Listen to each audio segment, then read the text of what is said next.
Let me show my Salamu alaikum, Salamu alaikum, Salamu alaikum.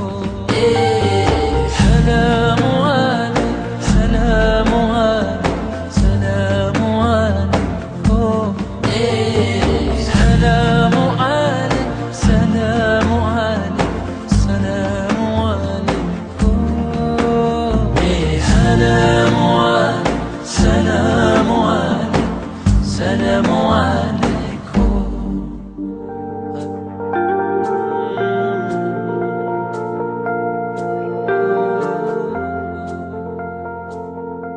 সম্মানিত দর্শক শ্রোতা, আসসালামু আলাইকুম ওয়া রাহমাতুল্লাহি ওয়া বারাকাতুহু। সুফি ফাউন্ডেশন বাংলাদেশ দেওয়ানবাগ শরীফের পক্ষ থেকে আপনাদের জানাই আন্তরিক মোবারকবাদ।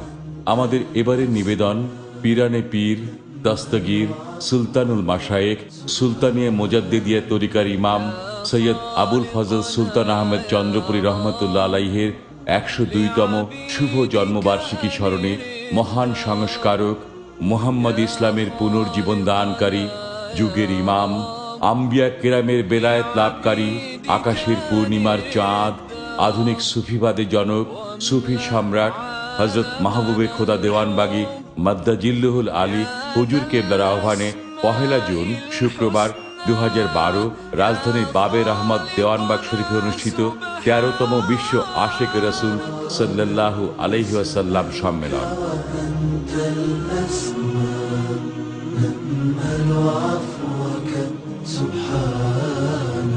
يا خالقنا يا رب لعبيدك أنر الدار يا خالقنا يا رب لعبيدك أنر الدار واملأ عالمنا الحب يا ذا الأسماء الحسنى يا خالقنا سبحانك الله التواب الإله الوهاب الرب القريب الطيب المجيب الرقيب الحسيب يا رب। মহান রাব্বুল আলামিন তার সবচেয়ে প্রিয় হাবিব হযরত মুহাম্মদ মুস্তাফা সাল্লাল্লাহু আলাইহি ওয়াসাল্লামকে বিশ্বজাহানের রহমত হিসেবে প্রেরণ করেছেন। তিনি এমনি এক সময় পৃথিবীতে আবির্ভূত হয়েছিলেন যখন সমগ্র মানব জাতি অন্ধকার যুগের চরম অজ্ঞতায় নিমজ্জিত ছিল। হযরত রাসূল সাল্লাল্লাহু আলাইহি ওয়াসাল্লাম আরবের বর্বর মানুষের কাছে শান্তির বাণী প্রচার করেন।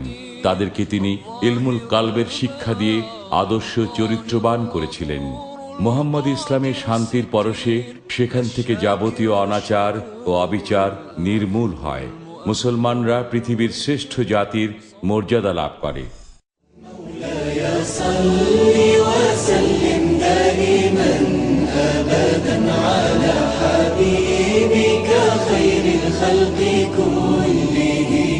سريت من حرام ليلا إلى حرام سريت من حرام ليلا إلى حرام كما سار البدر في داج من الظلام Selawatan salam ke atas Rasul mulia, ke atas kekasih sebaik-baik manusia.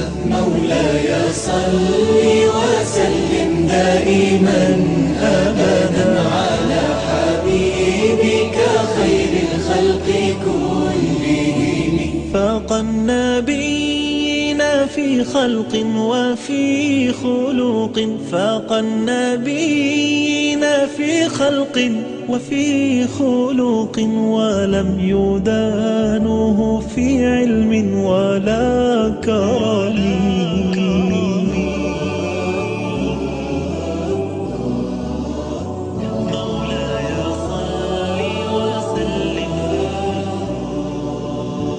مولاي صل وسلم دائما أبدا على حبيبك خير পবিত্র কোরআনে আল্লাহ তাআলা বলেন, হযরত রাসূল সাল্লাল্লাহু আলাইহি ওয়াসাল্লামকে তিনি জগৎ সমূহের রহমত হিসেবে প্রেরণ করেছেন। তাই আল্লাহর রহমত পেতে হলে তার রাসূলের মাধ্যমেই পেতে হবে। আর হযরত রাসূল সাল্লাল্লাহু আলাইহি ওয়াসাল্লামের পক্ষ হতে অবারিত রহমত লাভ করতে হলে তাকে জীবনের সবকিছুর ঊর্ধ্বে ভালোবাসতে হবে। তাকে ভালোবাসার মাধ্যমে ঈমানদার বা মুমিন হওয়া যায়। হযরত রাসূল সাল্লাল্লাহু আলাইহি ওয়াসাল্লাম বলেছেন, ততক্ষণ পর্যন্ত কেহ মুমিন হতে পারবে না যতক্ষণ আমাকে তার ধন সম্পদ, স্ত্রী পুত্র ও সবকিছুর চেয়ে অধিক ভালোবাসতে পারবে না। হযরত রাসূল সাল্লাল্লাহু আলাইহি ওয়াসাল্লামকে ভালোবাসার মাধ্যমেই আশিকে রাসূল হওয়া যায়। যারা আশিকে রাসূল তারাই মুমিন। مقاصدنا يا ربي بالمصطفى بلغ مقاصدنا واغفر لنا ما مضى يا واسع الكرم. Selawat salam ke atas Rasul mulia, ke atas kekasih sebaik-baik মহান সংস্কৃতি